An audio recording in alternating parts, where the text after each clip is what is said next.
And welcome back to the 4 to 7 podcast on the Ascension Podcast Network. Make sure you are subscribed to our YouTube channel. Make sure you're following.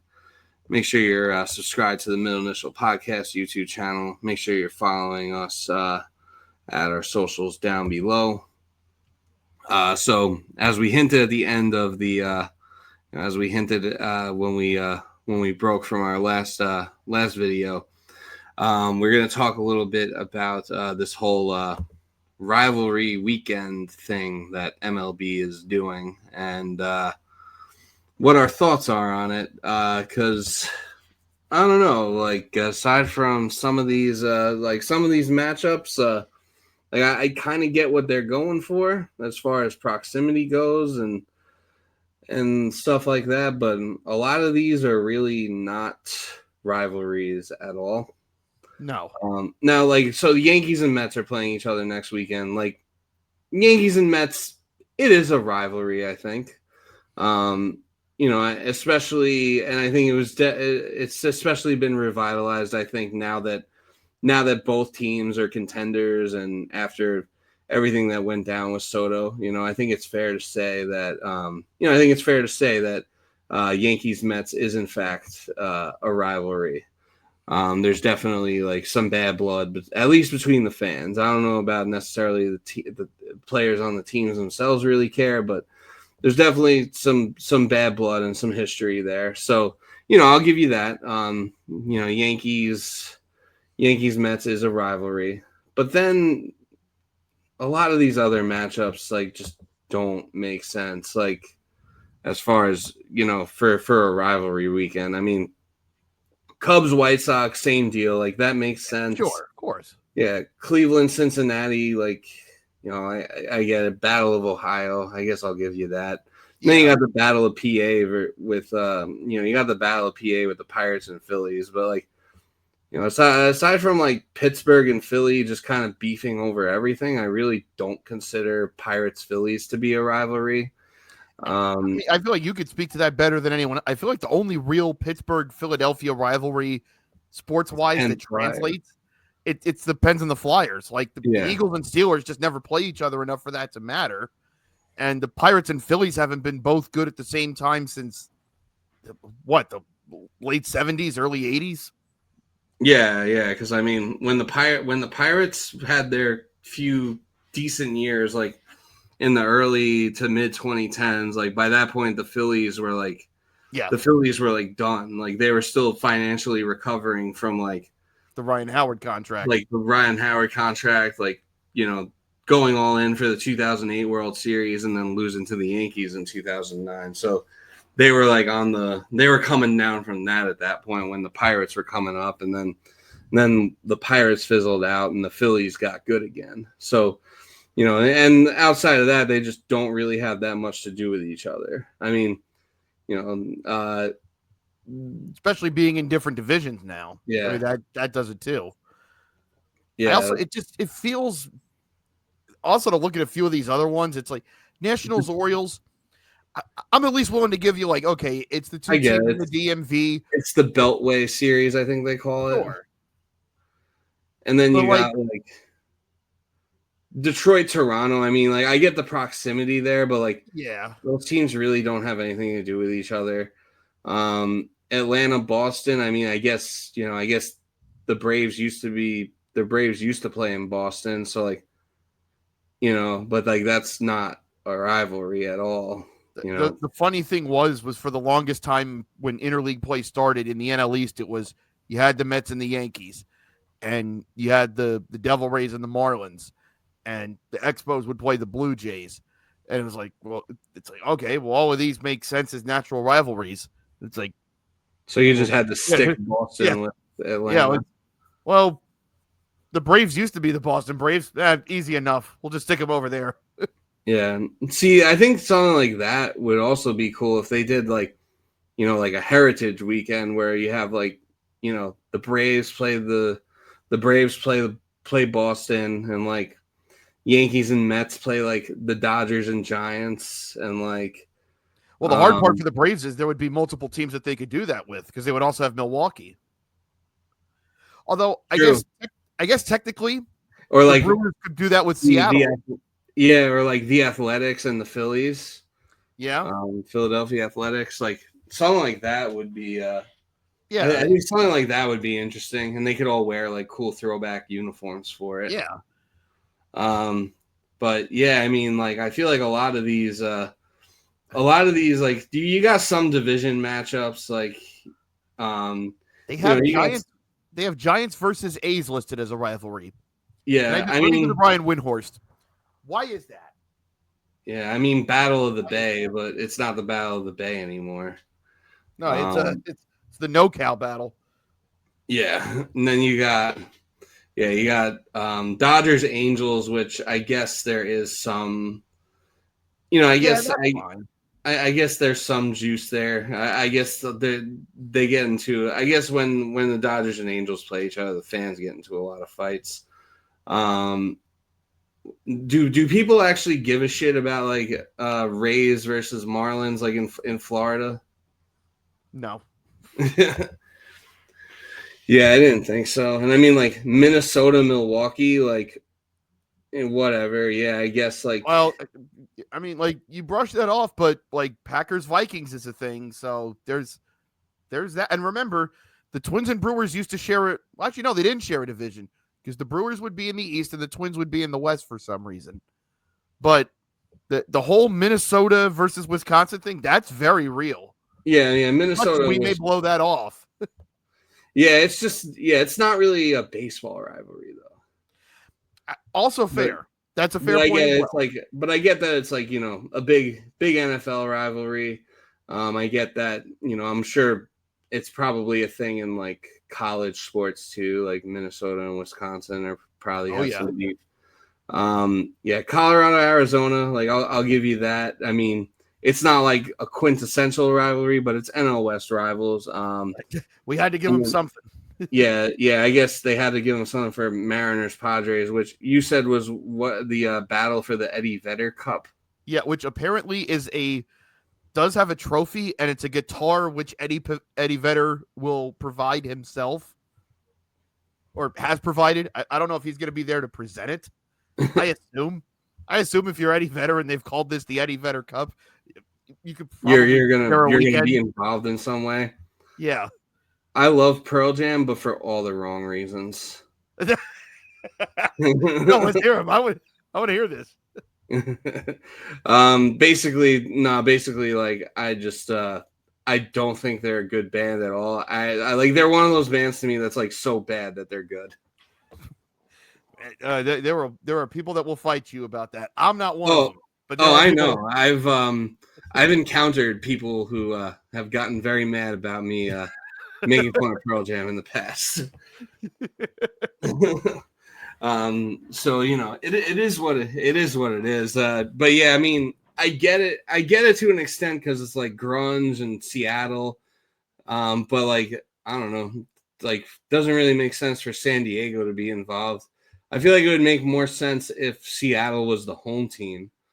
Because that's like the place of grunge, right? Although Eddie Vedder, as we discussed, is a Cubs fan. Yeah, that's why like it stood out to me when I first saw that. I'm like, I remember Eddie Vedder like doing "Take Me Out to the Ball Game" during the 2016 World Series and having a whole speech beforehand. Like, how did he get involved with like Seattle? I get. I know he's from there, or grunge being the Seattle thing. Sure. How did San Diego get caught up in this? Yeah, that makes zero sense. But I also think it just feels very forced in the sense of it's rivalry weekend. We're going to make this matter. And it's like, they kind of diminished rivalries on their own because they went to the expanded interleague format where there's always an interleague series going on. And they did that at the cost of now you play all your division opponents 13 times instead of 19. And I think we talked about this on the show last year where there's times that you get to mid-August and we're already done with the Marlins. Huh. Yeah, that's like crazy. Normally it used to be September was just only your division opponents. And that's how the rivalries get built is like during the important times of the year.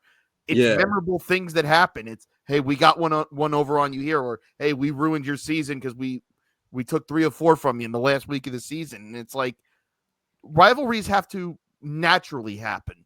Like that's where it builds from. It's like, you know why I hate the Braves? Because they keep doing it to us all the time. Yeah. I hate the Phillies because of 07 and 08 because of stuff that mattered. Or it's, oh, well, one time this guy injured one of our players, or it's like, this guy. Yeah, or like, Heston Kjerstad being a bitch. I won't comment. Or it's like, oh, well, this guy wasn't any good for us, and then he went to this team and he turned into an all-star. It's like, we don't like them. It feels like such a marketing ploy. And I get, like, if you're MLB, you feel like you have to do something to try to generate interest, but they've kind of unnecessarily taken away all of the organic moments that lead to rivalries and lead to that lore, which, not for nothing, really is an important part of what make professional sports important. It's everything that came before you. And it's like, well, okay, well, why does this game matter? Or why does this weekend matter? Why does this player matter? And you can go back and you list all the things that they've done or that has happened in this matchup. And it's like, they've kind of unnecessarily taken away from that for no real reason. And now they have to invent a rivalry weekend. And it's, normally like Mets Yankees, you don't have to market that. That sells itself. So yeah. Even with the White Sox being bad, especially this coming Mets Yankees series, like Soto returning to Yankee Stadium. Right. And I mean, it's not like Soto was some like lifelong Yankee and necessarily owed the Yankees anything, but like he's going to get booed by the Yankee fans that are there. Like it's going to be a raucous environment. And it's just, it'll be a big it's deal going to happen on its own. Well, it'll be interesting strictly from the perspective of Yankee fans are going to be in the position that they're used to seeing their stars be in when they go somewhere else. Yeah. Like when Garrett Cole goes back to Houston or when Stanton goes back to Miami or, take your pick. But they're not used to being on this end of it themselves. So there's the intrigue in that. We're the ones booing now, not being booed. But I know we were encouraged to talk about this in the Discord, and I kind of get why, because it may not necessarily be this one thing, but this just kind of feels like in the spirit of so many things that MLB's done in the past 10 years where you could have just let it happen. Like, right. You don't have to package it, or you do have things that are worthy of being packaging, but you just don't do it. And it's like Soto should be one of those guys. It's like, it feels like they market 3 guys when it's, no, man, every team in the league's got somebody that you could be like, every team has at least every team has at least one marketable player. It's like the Pirates are objectively bad. They've got 2. Yeah. Yeah. They got 2, and then like you also got Kutch as like like the hometown hero. So you really have 3. Possible Hall of Famer. Yeah. So every team has at least that one, at least that 1 or 2 guys. Maybe not the Rockies, but I mean there's exceptions. Like even the White Sox, the historically bad White Sox have Luis Robert, who teams are probably going to try to. They were trying to get him last year. They're probably going to try to get him again this year at the deadline, and it's not crazy. And it's like you see the NFL do this, where it's even the teams that are going to be in contention for the number 1 pick are still interesting because they got somebody. They can still make those teams interesting. The teams that are going to be 2-15 or 3-14, you'll be like, I wonder what happens there. Yeah, there should somehow be a way for baseball to be able to do this without forcing something. Without like pouring too much sugar into it. I guess would maybe be my analogy. Yeah, so like to me, I think it's kind of like a damned if you do, damned if you don't situation for MLB, because it's like also true. Everyone knows like, they're not really great at marketing their game, marketing their stars. I think they've done good with some things with making the games, like the pitch clock, and like they've done a good job at like making the games more digestible. I would say that I feel like attendance has probably like been up over the last few years because of that, because it's like, all right, like we can go to the game and actually like get home at a reasonable hour. I mean, everything's still expensive as fuck, but at least it'll be, at least it'll only be like 2.5 hours in the sun as opposed to like 4 hours in the sun. But it seems like, when it comes to like, marketing their games or making their games big, and obviously it's hard to do when you have a 162 game season, and, baseball can really be like, whether you're at the game or, whether you're at the game or whether you're at home or, out on the road, out and about doing whatever, baseball can really be what you make of it. Like if you're at the game, you can be like invested in every pitch, like guessing what the pitcher is going to throw next, like watching the catcher set up, or you could be, drinking 25 beers and eating hot dogs. Like it's really up to you. We don't shame the 9 innings, 9 hot dogs challenge here. That's yeah. You could be doing the 999. I would encourage that type of behavior. I have to like train, or like I have to be like prepared physically and mentally if I'm going to do that. I feel like fasting is required for that, because you got to pace yourself. I would have to like if I were going to do that, I'd have to like, I couldn't just be like, oh, I'm going to just do this at this game. I'd have to like pick a game, and I'd have to like, you have like no breakfast. Like, you go to a day game, you can't have breakfast. You don't. Yeah, I'd have to like work my way towards being able to do that. You do that, and you start throwing back the hot dogs. Next thing you know, your stomach sounds like the Hot for Teacher intro. It's a bad time. But yeah, it's like, or like if you're at home, like you could be watching every pitch of a game, or you could have it like on as background noise while you're doing housework or whatever. And like I feel like MLB doesn't really tap into that like as much as maybe they should, but also like with the whole rivalry weekend thing, I think it's like, they kind of get a rep for like not marketing the game, or like not doing much to market the game. And then it's kind of like, all right, like they tried something, and, they tried something like this, and it kind of just feels forced and lame and inauthentic.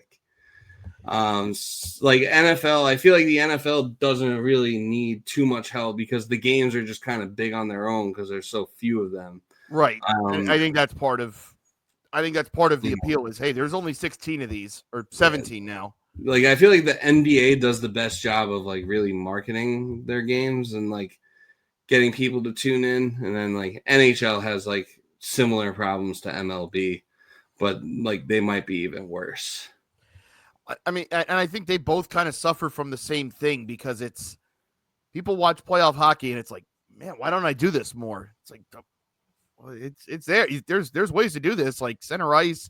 You can use ESPN Plus. There's all kinds of ways to do this. People watch playoff baseball and it's like, man, I should watch this more. And I'm like, MLB.TV is very affordable. You can fall asleep to this. You can have to watch your team. You could just put the West Coast games on while you're trying to fall asleep. You could split it with a friend or a couple of friends. It's like $40 for the year. Or it's like if you're like a T-Mobile customer, like they'll let you sign up for give free. It to you for free. Like that. Yeah. So there's no free ads, but there's ways to make it accessible. Like I feel like, obviously the blackout restrictions are lame, but like yes. There's the game is more accessible than people make it out to be. I mean, yeah, the streaming platforms gets a little bit annoying, like the Apple TV games and Peacock and Amazon Prime and everything. But the Mets are going to be the first Roku game this weekend, and I don't think I have it. And I'm going to be honest, if I need to add that to watch the Mets play one Sunday May game, I'm set. Yeah, I'll miss one. It's fine. Yeah, you can illegally stream it. There's always that. I mean, I did not say any of those things on the record. I don't. Sometimes they crack down on it more if it's like a game like that. But there are sites. I read about it in People. Yeah. I mean that is kind of annoying. Where it's like, man, do I really need to? Well, I mean, I guess I can use Peacock for other things, sure, but like, Roku. I mean, if you like wrestling, they got wrestling on. Yeah, there. Well, and plus the NBA is going there next year too. So yeah, I feel like that's part of the draw. I mean, I won't lie. I think it was 2 years ago. I just downloaded Apple TV, or I bit the bullet and paid the $5 a month for it, just so because like I was bored on a Friday night and like I wanted to watch one of those games. It was like early in the season. I don't even think the Yankees were playing. I think it was like a Mets Phillies game or something. I was like, I'm bored and I want to watch this. I will say Apple TV actually like does have good series on its own. Like I'm glad I bit the bullet on that as well. Yeah. Yeah. So I mean, yeah, and like that's just kind of the world we live in. But yeah, the rivalry weekend thing, like, and I guess this kind of became a more broad conversation than we even thought, because we're kind of just talking about the marketing and accessibility of sports as a whole, which is something I do have a lot of opinions about, and I could probably talk for another 2 hours about it, but I'll spare you before the FBI comes to my house. But yeah, I mean, overall, rivalry weekend is it's very much whatever, and it really didn't even strike me that it was rivalry weekend, because it does feel like kind of a perfectly normal time for the Yankees and Mets to be playing each other. Yeah. It's always like May or June or July.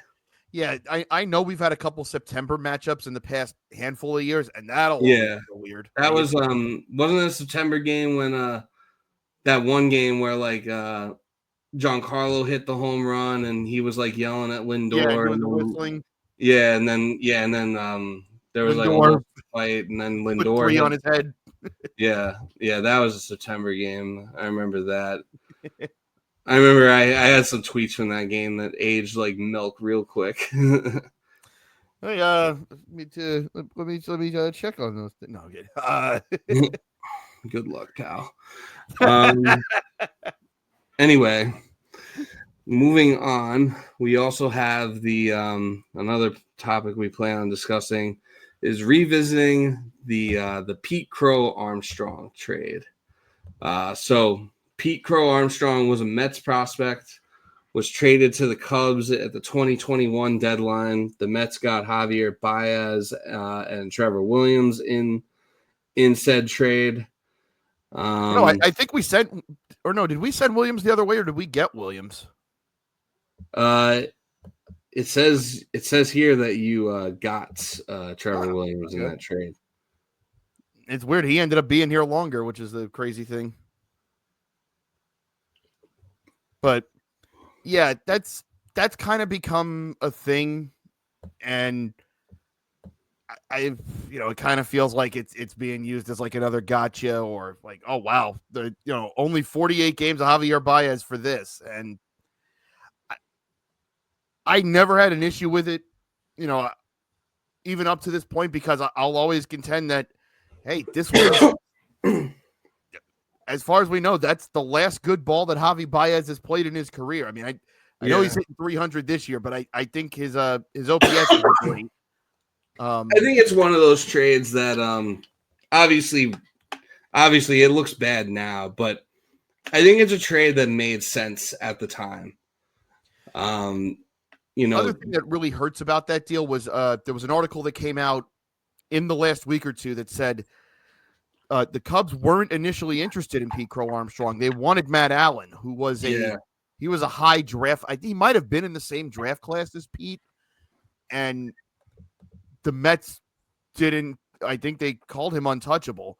Well, part of the problem is Matt Allen just resumed his pro career this past April, after not pitching since 2019, because he's just had injury after injury after. Now he's still throwing like 97, which is crazy that after all that, it just looks worse in retrospect, because it's, we could have traded the guy who ended up, because this trade was what, 2021? We could have traded a guy who didn't pitch for 4 more years instead of this. And yeah, there's no way to like really know how that's going to play out, though. And I mean, apparently Mark Vientos was discussed as well. Yeah, and not the last time that he was almost moved. It's sometimes it's the trades you don't make, and because we almost traded him for JD Martinez in 22, which, that's a whole Pandora's box. The Mets, we mentioned Brandon Nimmo earlier, as he lined out. I thought he was going to keep the rally going here in the ninth. Very nearly was in the Jay Bruce trade in 2016, which would have been horrific.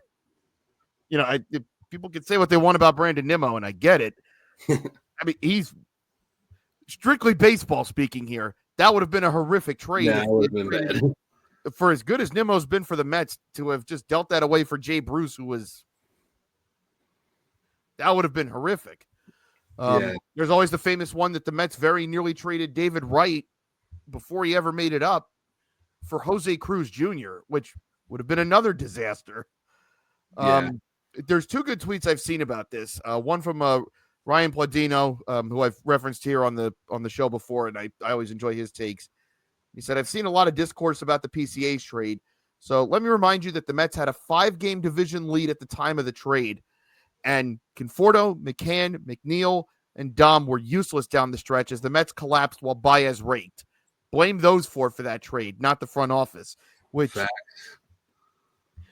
I am one of the last people on Michael Conforto Island of a Met contingent, and I'll stay there. The other ones, yes.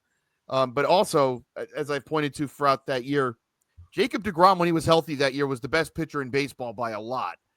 Problem was he couldn't stay healthy. And once it became apparent, I think in late July that year, that he just wasn't going to pitch again, it seemed like the rest of the staff just kind of threw up their hands and said, that's it, we're doomed. Yeah, and spit that shit, Plan Dinosaur.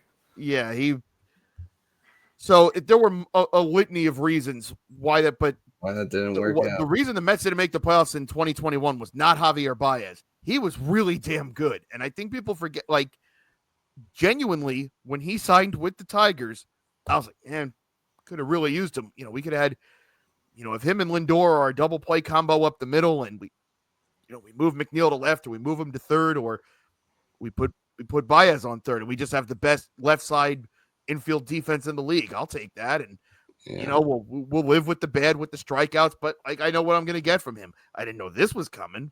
Right. But at the time, that felt like a genuine loss that he left. Now, turned out to be a massive bullet dodged. And then another tweet that I do want to reference is Team Thirst Trap, who actually is one of the reasons that this show even exists, because it's because of him that I know Case, and that Case ever had me come on this show. So shout out to Team Thirst Trap. But and he was quoting Ryan Pladino's tweet, and he said, not only is this correct, but my favorite part about the Mets being this good is no longer having to lament moves like these. The goal is to be like the Dodgers, who traded Yordan Alvarez and still never missed a beat. Yeah. No, Team Thirst Trap, Rich Coutinho is the Rich Coutinho fan club.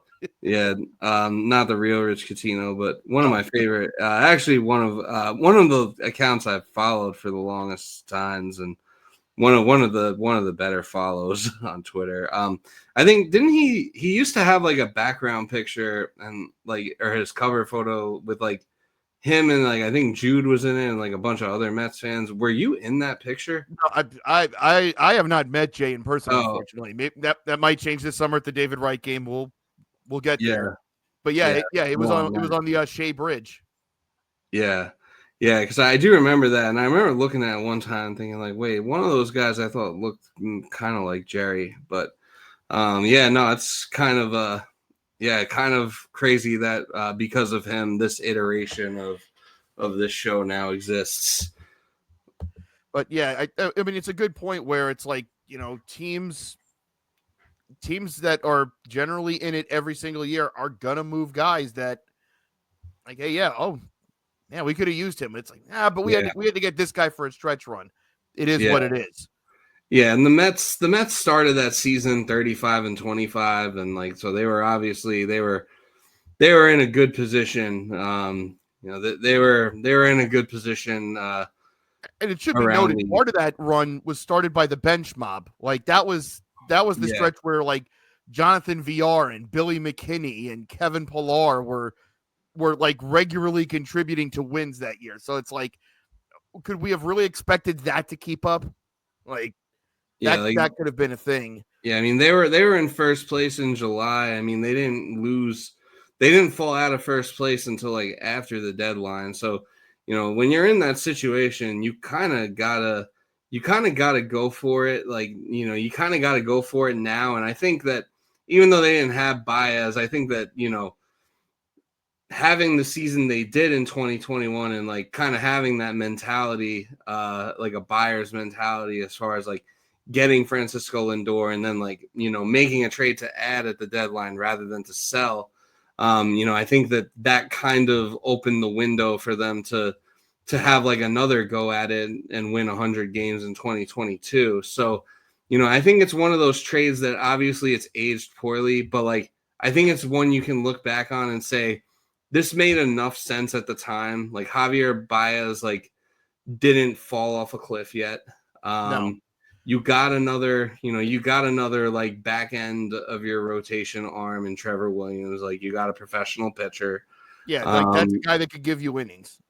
Yeah, and like PCA looking like a stud early on. I will say at the time, when the trade was announced and I saw it's like the Mets will be sending Pete Crow-Armstrong because he was a first round pick either the year before or no, he would have been. Kelnick was 2018, Beatty was 19, so PCA was the year before. And I remember, and he Pete Crow-Armstrong was drafted in 2020, and he hadn't played much that year in St. Lucie because he hurt his shoulder on a stolen base attempt, but he had played well at St. Lucie. And I remember kind of thinking, oh man, maybe we had to. That was kind of disappointing recently to learn that maybe we didn't have to include him in that deal. Because I do remember thinking at the time, like, maybe that was just the cost of business. But man, like, I would have liked to have kept him. Yeah, so it seems like to say it does seem like now like it's a shock that he's this good. No, I think we knew he could have done this. Yeah, it seems like at the time there were other. It does seem kind of like there were other options, but I think ultimately at the time, like they wanted to get the deal done more than they wanted to stand pat. And like another example of like, trades that like age poorly, but like make sense at the time. Like I'll actually give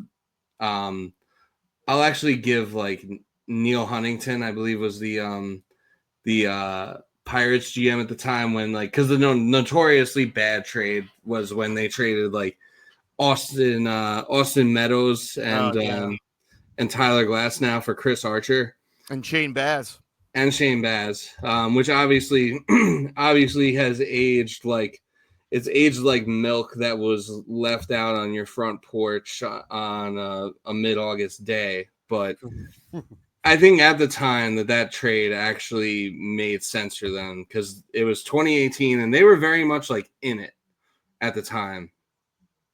They were very much in it.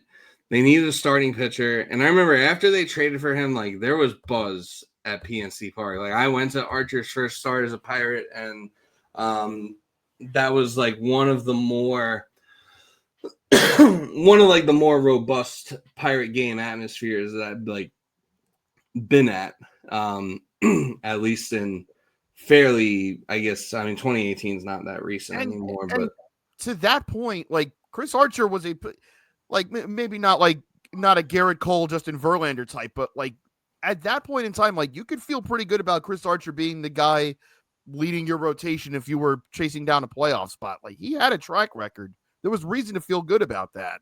Yeah. I think I don't think the Pirates had parted with Tyon yet at that point. No, but I think it might have been during one of his injury seasons. Yeah, he may have been hurt though, so they definitely needed another pitcher. And then they still had they still had Joe Musgrove too, because they had just gotten Musgrove from the Cole trade, I believe it was. Mm-hmm. Mm-hmm.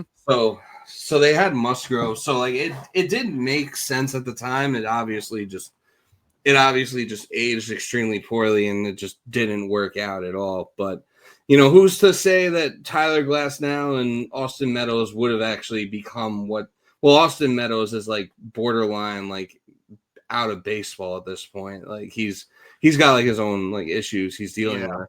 And I mean, for as good as Glasnow can be, and like we've seen that over the past 7 years. He is made of glass. Yeah, you still cross your fingers and hope he gets through a start. Yeah, and the Pirates have always had problems with like developing players, particularly developing pitchers. So who's to say he would have even like reached that level with the Pirates? Yeah. So, maybe like Glasnow had been up for maybe a year and a half at that point anyway. And I kind of remember some of the discourse at the time being like, is this as good as he's going to be? Or is this as much as the Pirates are going to get from him? Because even at that point, there was talk of, because Cole was in the midst of breaking out with the Astros, and people were starting to ask the question of, because it was like, why couldn't Pittsburgh get this?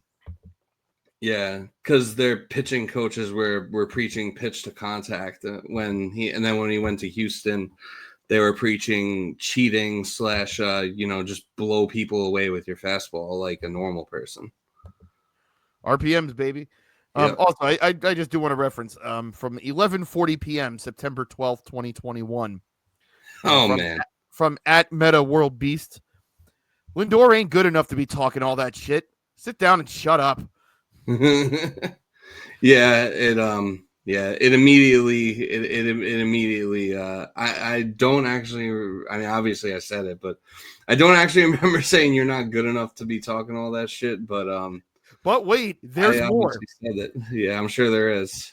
Louis and Alfredo replied, and Stanton is ? @Meta World Beast, better than Lindor. To be fair, you did come back with, I'll take the L on this one. So apparently this. Yeah, I mean, after Lindor hit that home run, there was really no there's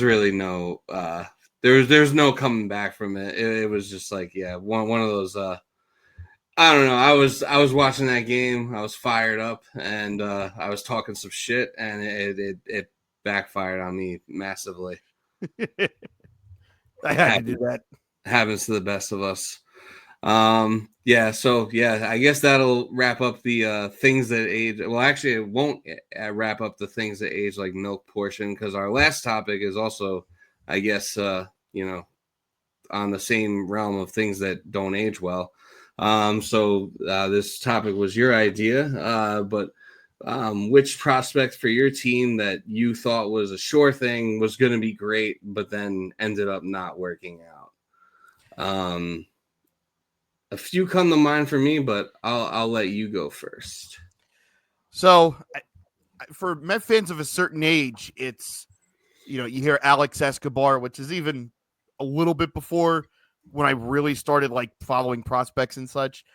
For people my age, like you, I think you would probably think of Lastings Millage or Fernando Martinez, because it felt like a stretch where after David Wright and Jose Reyes came up until, I would say, Pete, or maybe even Michael Conforto to a lesser degree. But there was a stretch where the Mets really just didn't produce position player prospects. But to me, and I always say this because I have the fortune of watching these guys when they were in Port St. Lucie. And sometimes you can tell, like, okay, I don't know what his career is ultimately going to be, but I think that guy's making it. I think that guy's going to be somebody. And I remember I got to see Lastings Millage and Fernando Martinez a couple times. And I remember walking away from both of them and being like, yeah, I know the hype's there, but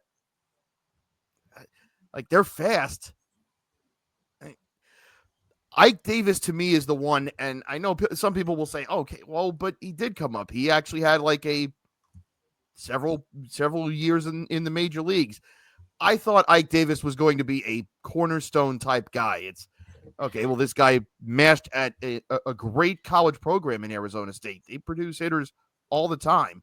He could hit for average. He could hit for power. He played a great first base in college. It's like, if you get someone who's playing a great first base in college, it's like, okay, well, that should easily translate. You don't have to learn how to play great defense in the minors. You just kind of have it already. And he had spurts. Great with the banner. The most frustrating thing with Ike was, and some of it's not his fault, he had bad injury luck with us, but he would have spurts where you're like, okay, yeah, it's going to happen. He had 19 home runs as a rookie. He had 264 as a rookie. He came back. I can't remember if he had the back injury in 2011 or if that was the year that he had valley fever, because he played 36 games and he hit 302. Comes back the next year, has a 30-homer season. And you're like, okay, this is going to be somebody. And then just all of his contact disappeared. The power was still there, but he just, in my mind, if you had told me, after 2010, like, hey, the Mets they're going to be playing in a World Series in the next handful of years, I'm like, man, we can count on Ike Davis. And if you told me that Ike Davis wasn't going to be on that team, I would have been stunned. And it just, I know he tried to have a comeback as a pitcher, and God bless him. I actually met Ike Davis in 2011 while I was working in St. Lucie during my time broadcasting there, and he was just down there on rehab. Nice guy. But, man, like, I thought that was going to be someone that was going to hold first base down for 10 years, kind of like what Pete's doing, except as a left-hander with a sweet swing, and it just never came to be. Yeah. Ike Davis was it was always an interesting case with him. Because I remember always hearing about him and how great he was going to be, and then he had that great 2012, and then like after that just fell off a cliff to the point, and then eventually reached a point. He actually played a couple of games for the Yankees in 2016. He did, which I've pretty kind of erased from my memory. I think that was probably after we sold at the deadline that year and basically punted the season, even though they still I think they still almost made the playoffs after punting. Baseball Reference says you signed him in June 13th and released him on August 10th. Oh, okay. So he was I guess he was I guess he would have been Teixeira. Was Teixeira still? I think Teixeira was still on the team then. I guess he would have been Teixeira's like backup first baseman or something. But yeah, he had that crazy 2012 and at his age 25 season. So you think like at that point that you have something, and then he's on your team for, he's not even on your team for like. He's on your team for one more year, and then like he's like borderline out of the league. He's out of the league a few years after that. So it kind of goes to show just like how quickly things can come to you and how quickly things can change. I mean, he even placed 7th in Rookie of the Year voting in 2010. So yeah, and like he had the tools, or at least it seemed like he had the tools. But yeah, I don't really know.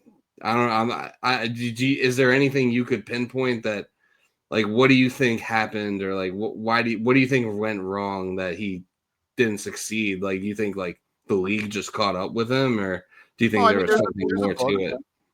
There's a book to be sure, and he did have a very sweet swing when he connected, but it was also a long swing, and that can lead to a lot of holes in your swing, which can happen. So I think I had my injuries. So on May 10th in 2011, on May 10th, he sustained a left ankle sprain and bone bruise. Shockingly, initially misdiagnosed by the Mets as a strained calf, and it was in a collision with David Wright. I don't think that was on the play where Wright hurt his back, which ultimately led to everything else. I don't think it was that. Oh, it occurred on a routine pop-up near the pitcher's mound, with Davis rolling his ankle in an injury that didn't appear very serious at the time. On June 22nd, it would require a season-ending surgery. It was in 2012 when he had valley fever, which is a fungal infection. And he said the effects of it lingered with him for years. And so, yeah, I mean, that's two pretty big things to have happen back to back. And I mean, I don't think it's strictly that those are the two things, but when you look at, he had the solid rookie year, and then he was hitting 300 when he got hurt, when he injured the ankle in 2011. And then even with the valley fever in 2012, he still had a 30-homer season. So it tells you there was something there, but you just wonder if some stuff compounded. And then add to the fact that you get a couple of years and, teams learn how to pitch you. And you've got to be able to make those adjustments. And it didn't help that Lucas Duda was starting to come up through the system, and he was a little bit more of a consistent player. I mean, I still think Ike Davis was a better player of the two all around, but that was an era where impatience, I think, might have been. I think people forget how impatient Met fans were at that time, just with everything, because we were so upset with everything that was going on with the organization that it just wanted to see something that looked like progress. And if that wasn't happening, then that would, all right, yeah, we're done with you. And I give him credit for trying to come back as a pitcher and like almost nearly made it back to the majors with that. I think he ultimately retired before he did, but I mean, they said like he was throwing in like his fastball was touching 92, which that's not terrible for like a not a pitcher, like not naturally a pitcher. So kind of crazy that Joey Gallo's got 97 in his arm just immediately. Yeah, where's he even like pitching at? Because I heard he was, that he was coming back as a pitcher, trying to, but like what's his like deal? Is he like in some independent league right now? Or like I think he's just working with somebody at this point. I don't think he belongs to anybody. I think because he went to spring training with the White Sox, like basically as a last resort as a hitter. And then when he was like, all right, well, that didn't work. Well, now I'm going to give pitching. Yeah, if I'm not good enough for the White Sox, then it's Jover. Yeah, it's Gallover. Yeah. I'm sorry. Anyway, my I mean, unless you had anything else to say about Ike Davis, no, that was it. I guess so. For me, the prospect for the Yankees that I was like very sure of. I mean, I almost feel like I almost want to just say like everyone who came up at the same time as Judge, like all the baby bomber prospects that weren't Aaron Judge. But I don't know how fair that is. Like, I kind of wanted to say Gleyber Torres just because of when we traded Aroldis Chapman for Torres, he was like one of the top prospects in baseball, if not the top prospect. And then, but I feel like it's not fair to like to give it to him because he's not like a bust, he's not a bust. He's had a solid MLB career. He just maybe hasn't lived up to like the billing of the top prospects. And that becomes varying degrees of what you would classify as didn't work out. Yeah, because like I remember like when he came up, like, or when we traded for him, people were talking about how he's gonna be like people at the time were like, oh, well, we don't need to keep Didi Gregorius. Like this guy is gonna be like Derek Jeter's like long-term replacement. Like, people are talking about him as like being like a cornerstone of the franchise. So he was a solid player and he had a lot, like some nice moments. He had some bad moments too, but it's hard. I don't think it's fair to, I don't think it's fair to give him that. I mean, he had like a almost MVP caliber season in 2019 with, probably a product of juice balls, but that's not neither. Some of the other guys that are on that 2016 team that came up with Judge. So that would be like Mason Williams. I remember him.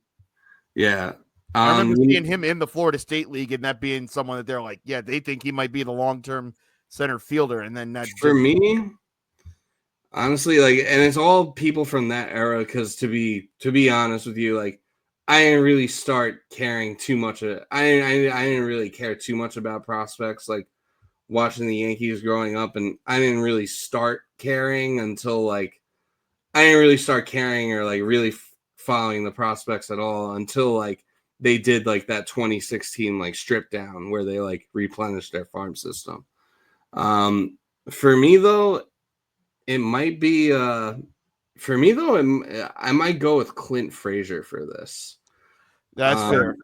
Because I think he had crazy good bat speed. And I always thought like And I always thought like, oh, like once this guy like gets it going, like he's gonna be like, like he's gonna be like him and Judge are gonna be like this unstoppable like, like this is unstoppable like 1-2 punch in the outfield. Like he has the crazy bat speed. Like I thought he could hit for power. I thought he could. I thought he could hit for contact too and like get on base. Like and like he's a pretty fast runner. So like I always thought like, oh yeah, like this kid will like when we traded Andrew Miller for him, and then like when he like was coming up, I always remember thinking like, oh yeah, like I think he was the number 4 prospect overall when we made the trade, and like the more I looked into him, the more I was like, yeah, this guy's gonna be a stud. But then he finished his career with less than 30 home runs, a negative .3 WAR. He batted .235 for his career, so it just never really he never really took off the way I thought he would.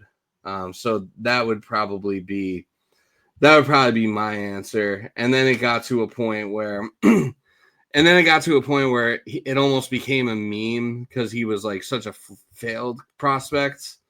Like it always became like, oh yeah, like we'll just trade you Clint Frazier and Miguel Andujar for insert your best player here. it's the meme of I receive, you receive. Yeah, exactly. You receive Clint Frazier and Miguel Andujar. I receive your best franchise player. Amazingly, Miguel Andujar still in the league. Yeah, he's still on the A's. He's still bounced around because I was thinking about him a little bit as far as like him being, he was definitely in the running for this because I thought after that 2018 rookie season, I thought we had something there, but like also you kind of knew he wasn't viable long term like at third base because of his defense. But like that was always a problem. But I did think that oh yeah, if we could turn him into an outfielder or make him into a DH, like he could be great and be like a big part of this lineup for years to come. So like a lot of those guys just ended up, Gary Sanchez, another one, but like, even he's still in the league and he's still like bouncing around. So I guess, I think definitively my answer for this is going to be Clint Frazier because I was pretty excited about Clint Frazier, and I really thought he had the tools to be a great MLB player, and it just didn't happen. I don't know if he was like too caught up with his sneaker collection or I think that him and he may have not really been the right fit for the Yankees, or the Yankees might not have been the right fit for him, but then he just never really figured it out anywhere else. So it also just seems like he had really bad injury luck. He also did that. Yeah, he also had a lot of bad injury luck too, for sure. Concussion stuff. That's always going to be tough. Yeah. So that's who I would go with for this exercise. That's a pretty good one. I mean, especially because like the Yankees' history. I mean, at least within my lifetime, that more often than not, when they bring up a name prospect, like usually they pan. It usually sticks. Yeah. Because more often than not, it's they fill in through trades and free agency. So it's like, I remember when Cano and Melky came up, and there was such a buzz about that, and it's like, no, they're bringing both these guys up at the same time. They actually trust them. Yeah. And then after maybe 100 games, it was okay. No, they were right. Yeah. Yeah, I was actually at one of Cano's first games, but I didn't really know about him coming up as a prospect. I just remember like one day he was there and he was good, and it was kind of the same with Melky. I wasn't necessarily following their journeys at the time, so it's more of a, I guess, more of a recent thing. For me, at least. So yeah, I mean, like I always look back at like what the baby bombers were like billed to be, and how basically the only one that really panned out was Judge. So it was kind of like, for me, it was kind of there for the pickings with the rest of them, and Clint Frazier had objectively like the worst career out of all those guys. So and Andrew Miller was like an elite closer that we gave up for him too. So damn near won a World Series by himself. He really did. Him and Rajay Davis and the power of friendship, they almost did it. No, nobody else? Nobody else. Gotcha. There was somebody else. Yeah. That's right, Brandon Geyer. No, exactly. Someone who's apparently not better than Giancarlo Stanton, according to me. We've all said dumb shit. We have. There was a tweet of me last year saying that the new coach that Liverpool was about to hire, because Jurgen Klopp retired after last year, and I said, I don't know, based on name value alone, I don't know if Arne Slot's the guy. I was wrong. I was wildly wrong. Yeah, now you really play into the whole Slot thing. Yeah, I do. Yeah, but I'm sure that's one you were happy to be wrong. Yeah, and that one was more like just first impressions. It's like, yeah, where's it? He's from Holland. Sure. Yeah, what is he, gold member? Gold member mentioned. Holy shit. Gold member mentioned in 2025. But like then you look at like okay, well they clearly liked him. Let me look up and let me see why I should care. And then I read up and it's like, all right, it's not Jurgen Klopp, but all right, they got the last guy right. I gotta trust that they get this one right too. So yeah, and FSG, not the devil. I should put that out there. Yeah. So he won. So this was his first year as Liverpool's coach, and they won. Yeah, and he was following a legend. Yeah. That's not easy. Yeah, tough footsteps to follow, but that's pretty much going to do it for this episode of 4 to 7. Thank you all for tuning in. Thank you all for supporting us, supporting the network. Thank you, Middle Initial Pod and Ascension Podcast Network, for giving us this platform. You got any final words before we sign off? No, just it's good to be back in the groove, and I got to believe next week we'll probably do a Subway Series preview show, which, especially, given the backdrop of everything that's happening, we've talked about. I don't think this rivalry will ever be totally dead. I think, especially when you're the two baseball teams in, one, the biggest media market in the country, and two, a city that I would argue that New York is a baseball city at heart more than anything else. I think if you could, if you could put if all the New York teams were good at the same time, I think the baseball teams would be the biggest deal. So in that sense, even if both the Yankees and Mets aren't good at the same time, it's still going to matter because of, the fact that the Yankees have always been there, but the Mets are the National League team of New York. And there was a time where New York had two National League teams. So it'll always matter in that sense. For it to have this kind of juice, though, I think we talked about it the night that Soto signed.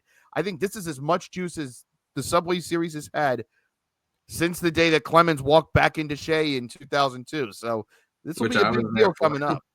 Yeah. No, I agree. This is definitely probably like the most juice that the rivalry has had. So we can definitely do a Subway Series preview and Subway Series review in the coming weeks. I would say that New York is absolutely a baseball town. I think above all else, as far as sports teams go, I think New York is a Knicks town. Fair.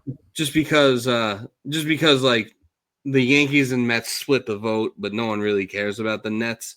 I do think New York is a Knicks town, and I think like if you're talking about like which team wins a championship and you're burning the city to the ground, I think the Knicks are number one. Yeah, that's fair. But the Mets probably are number two in that regard. And like New York is one of the best baseball towns. Like New York is definitely like there's so much going on in New York, but like it definitely is like one of the best baseball towns like in the country. There is something to that because you can tell. I mean, because I've seen enough Knick playoff runs in my life where there's a difference between when the Knicks just make the playoffs and it's hey, they might actually have something here. When the Knicks are a legitimate, credible title threat, like, it comes through the TV when it's a home game in MSG, and you can just tell that it's not just in that building; it's everywhere in that city that people care. Yeah. So I would agree with that. Yeah, 100%. But it's definitely a baseball town at heart as well. So yeah, this will definitely be obviously it's going to be the good times will keep on rolling for New York sports. Hopefully the Knicks are still playing. Hopefully the Knicks are still make this a series with Boston. You got the Knicks taking if you got the Knicks are at 1-0 now, but I mean if you got the Knicks taking Boston to the edge, or God forbid even stealing that series somehow, and you got the Mets and Yankees. This next week could be a lot of fun. So you just got to play some hard defense on the Celtics. Take it from me. Yeah, my Magic had them around. Yeah, just keep forcing them to miss threes. That works too. Yeah, but thank you everyone for listening, and we will talk to you next week. Peace. See you.